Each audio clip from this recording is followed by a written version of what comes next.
Hey guys, welcome to the lecture. And just for any library or any framework that you want to start with, your first question will probably be is where should I get my documentation? Where should I start my hello world and what should I do to get on track with learning that language? And that's what we're going to address in the next couple of lectures. So the first thing that you will do for any such library or framework you're learning is you will hit its homepage. And that's what we will do for React.js too. You can just do a Google search on saying React.js, or you can go on to facebook.github.io/react. And as you can understand, this is an open source library by Facebook, and that's why it sits on Facebook's own GitHub. Once you land on the page, the next thing you will want to do is probably read through the features that React.js brings to you. And once you're done, or probably you want to play along with these examples that you see online, you can very well do that. But for our example, what we will do is we'll click on the Get Started button, and here you can see the hello world. But how do you implement the hello world? There are different options. What we can go is we can go to installation. Now once we go into the installation, there are many ways you can add React to a new or an existing project. And you can see there is also a way of creating a single page application using React with some commands, of course. And we will talk about these in greater details during the lectures. Also, the next thing is we can add to an existing application, and there are other options too. But the interesting option that we want to use right now is using a CDN. Now, when you head down to the section where you have using a CDN, you can see there are two options. One, you have the script, which is the normal script tags. And of course, this you have a minified version. Just copy the minified version and head on to codepen.io. When you go on to codepen.io, you can see a screen something like this. Of course, you'll see a new pin out here or new pen. And once you do that, you can click and you can see. Your view may not be the same because I think this is the default view that you see. But for our purpose of the exercise, I've changed the view to this one.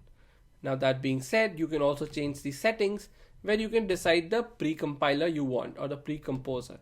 So it has a HTML, CSS, JavaScript. So in JavaScript, I selected Babel because React works well with Babel. Now once you have done save and close, what you can do is you can start pasting your minified files that you just copied. Now one thing to note is you can see React @15. Now React keeps getting updated. However, 15 is a very stable version, or which is the production version of React. There are many major and minor versions like 15.4.2, 15.4.3, etc. which may come and which may become the stabler version. But when you do a React @15, you are rest assured that the most recent or the most stable version is what you will get. Now that being said, let's write our first div in our HTML. Let's say div id equals to root. Once you close the div, this is the div where your entire React can actually be outputted. So this div can be updated with React contents. Now this is your div that can be updated. Now how do you use React? So if you know, or if you have heard ever, that React provides you with a virtual DOM. And as you know that Facebook identified that the major time of updating a JavaScript page or an HTML page goes on to updating the DOM when you want to do a quick render. Now they created a virtual DOM, which means the user can immediately see what the impact is. However, this virtual DOM, whenever there is bandwidth, will make the changes to the actual DOM. So that is the ideology with which they went with. And as you can see with our imports or our includes out here, which is React DOM is included too.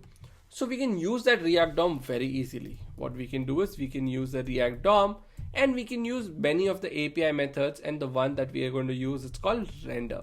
And as the name suggests, it renders something. It accepts two parameters. So parameter 1, comma parameter 2.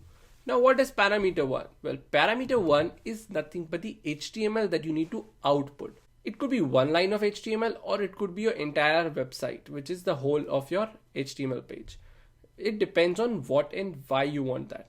The second parameter is of course the ID or the element in which you want to output this HTML. So for our example, this parameter 1 will become our hello world. So let's say h1. Let's close the h1 and let's say hello world. Now for parameter 2, what we can do is we can use the JavaScript's document.getElement by ID. And of course, this div, that root that we created, can now be very well used. So let's pass the ID of root and let's put the semicolon. And the moment we do that, we should start seeing the output as hello world. So that was our very first hello world application built with React.js with very minimal code and probably actually nothing. All we wrote was one div and one h1 tag that gave us the hello world. In the next video, we will enhance this example to create something more awesome.